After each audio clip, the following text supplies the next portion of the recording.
Hello বন্ধুরা, কেমন আছো সবাই? আশা করছি সবাই ভীষণ ভালো আছো। চলে এসেছি নতুন আরেকটি ব্লগ নিয়ে। তো ঘুম থেকে উঠে ফ্রেশ হয়ে প্রথমেই চলে গেছিলাম রান্নাঘরে বরের জন্য ব্রেকফাস্ট বানাতে। তো দেখতেই পাচ্ছ সকাল সকাল একটা বড় ভুল করে ফেলেছি।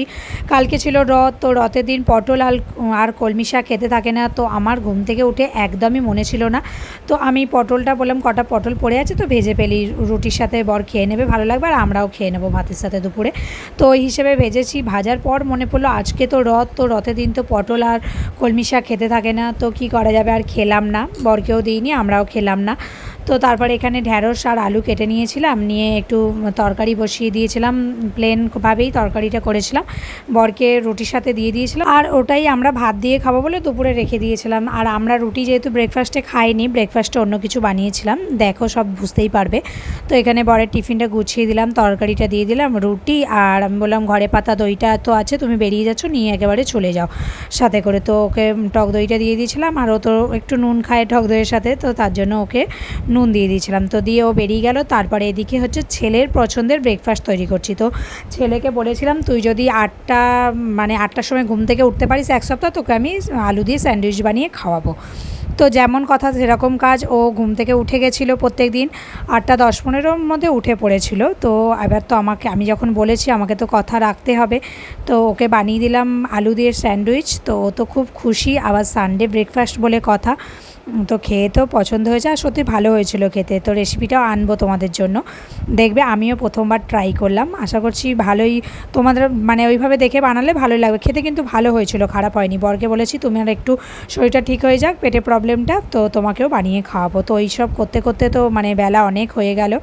তারপর গিয়ে স্নান টান করলাম, স্নান টান করে পুজো টুজো করে এবার তরকারি তো ওদিকে কড়াই আছে, রান্নার অত ঝামেলা ছিল না। এদিকে ছেলে আঁকতে বসেছে, ও জগন্নাথ আঁকছিল।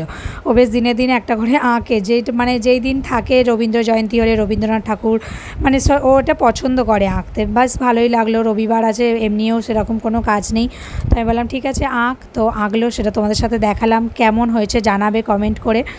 তো এদিকে তারপরে ও আঁকা করে চলে গেছিলো আইসক্রিম আনতে। আমি পেপসি খেতে ভালো লাগে বলে আমি বলেছিলাম আমার জন্য পেপসি নিয়ে আসবি। তো আমার জন্য পেপসি, ওর জন্য একটা পেপসি, একটা আইসক্রিম। তো আমি বললাম তুই কী করে খাবি একসাথে। তো আমি একটু আইসক্রিমটাও টেস্ট করলাম, ভালো ছিল না। এই আইসক্রিমটা এর আগের দিনে আমি আর আমার বন্ধুও খেয়েছিলাম জিমন্যাস্টিকে, একদম টেস্টটা বাজে। তো তারপরে এখানে ভাত বসিয়ে দিয়েছিলাম ডাল দিয়ে, আর ওই স্যান্ডউইচের একটুখানি পুরটা ছিল। তো আর ডাল পটল ভাজাটা তো খেলাম না, আর ভাত ডাল আর ঢ্যাঁড়সের তরকারি আর ওই আলু চোখাটা দিয়ে দুজনে মিলে লাঞ্চ করে নিলাম। তো লাঞ্চ করে নিয়ে তারপরে একটু ওই জিলিপি খাওয়ার ভিডিওটা তো তোমরা পেয়েই গেছো, তো ওটা একটু শ্যুট করে নিলাম। তো শ্যুট করে নেওয়ার পর হচ্ছে বিকেলবেলা অনেক কিছু প্ল্যান ছিল, কিন্তু কিছুই হলো না, সব কিছু ভেস্তে গেল। হলো কি, লাড্ডু তো চলে গেল বন্ধুর সাথে রথ টানবে বলে বেরিয়ে গেল বিকেলবেলা। তো একটু তোমরা বসন্তপুরের রথ টানাটা দেখে নাও, মানে আমাদের গ্রামের রথ টানা।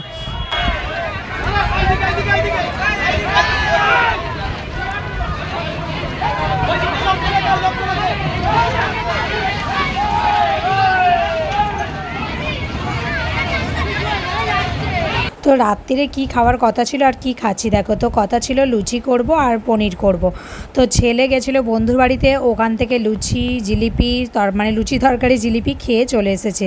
তো বর লুচি খাবে না, আর আমার একার জন্য লুচি করা হলো না। তো এইভাবেই কাটলো রথের দিনটা। আশা করছি তোমাদের ভালো লাগলো, আর তোমরা কে কীভাবে কাটালে কমেন্ট করে জানাবে।